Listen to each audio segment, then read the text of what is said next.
দেখেন হযরতে উম্মে ফদল রাদিয়াল্লাহু তাআলা আনহা নবীর একজন চাচী, একটু জোরে বলেন, নবীর একজন হযরত আব্বাস রাদিয়াল্লাহু তাআলার স্ত্রী, হযরত আব্দুল্লাহ ইবনে আব্বাসের মা। তো উম্মে ফদল রাদিয়াল্লাহু তাআলা আনহা ঘুমায় রইলেন। হঠাৎ করে ঘুমের মধ্যে দেখতেছেন আল্লাহর হাবিব সাল্লাল্লাহু আলাইহি সাল্লামকে স্বপ্ন দেখতেছে। তখন আল্লাহর হাবিব জাহিরি হায়াতে জীবিত। তো আল্লাহর হাবিব সাল্লাল্লাহু আলাইহি সাল্লামকে স্বপ্ন দেখতেছে। তো আল্লাহর হাবিব সাল্লাল্লাহু আলাইহি সাল্লামের কাছ থেকে একটা নূর এসে ওনার কোলের মধ্যে, উনি একটা নূর ওনার কোলে আসলো। ওই কোল জুড়ে নূরটাকে তিনি এভাবে, বাচ্চা যেভাবে বহন করে, নূরটাকে তিনি এভাবে বহন করছেন। একটু জোরে বলেন না। এই স্বপ্ন দেখার পরে ঘুম ভেঙে গেল। ওনার চিন্তা হলো কখন নবীর দরবারে যাব আর আমার স্বপ্নের কথা আমার নবীকে বলবো। আসলেন, আসার বলে বলে, ইয়া রাসূলুল্লাহ, আমি গত রাত্রে স্বপ্নে দেখলাম তাহাজ্জুদের নিকটবর্তী সময় যে আল্লাহ সুবহানাহু ওয়া তাআলা আমাকে দেখিয়েছে আপনার কাছ থেকে একটা নূর আসলো, নূরের টুকরা। ওই নূরটা আমার কোলে আসলো, বাচ্চা যেভাবে কোলে নেয় আমি নূরটাকে এভাবে কোলে নিলাম। ইয়া রাসূলুল্লাহ, এটার ব্যাখ্যা কি হবে?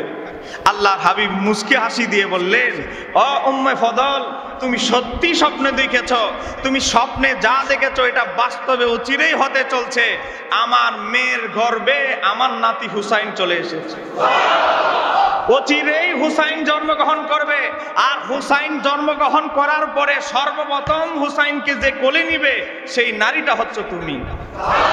এজন্য আল্লাহর হাবিব তোমাকে এই স্বপ্নে দেখেছে।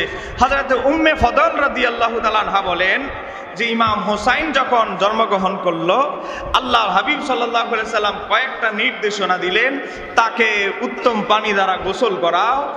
এরপরে আল্লাহর হাবিব সাল্লাল্লাহু আলাইহি সাল্লাম তার নাম আল্লাহর হাবিব বহু আগে নির্ধারণ করেছে কিন্তু প্রকাশ করে নাই। দেখেন আল্লাহর হাবিব সাল্লাল্লাহু আলাইহি সাল্লাম কি করলেন? খেজুর নিলেন, খেজুর নিয়ে চিবালেন।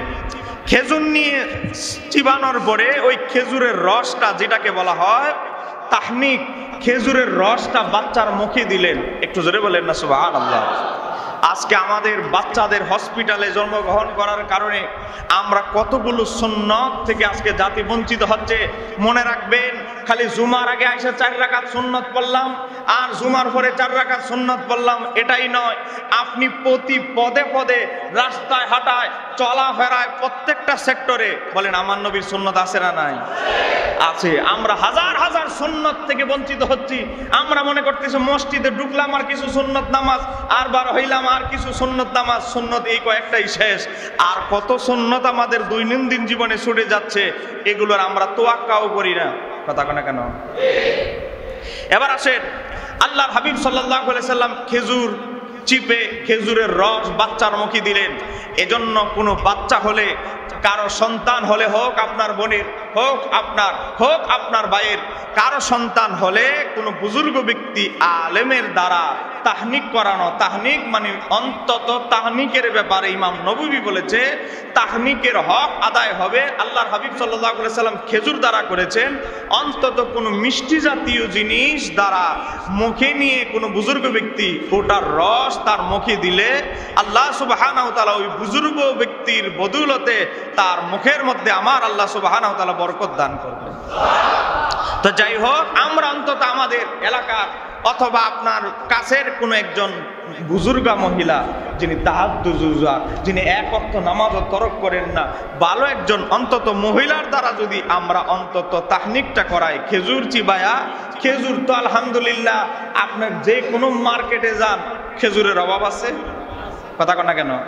আপনি এক বাসা না পেলেও 2-1 বাসা খবর নিলে খেজুর পাওয়া যাবে। খেজুর দ্বারা আদায় করা এটা আরেকটা সুন্নত, তাহনিক করা এটা আরেকটা সুন্নত। তাহলে এটা আমরা করার চেষ্টা করব।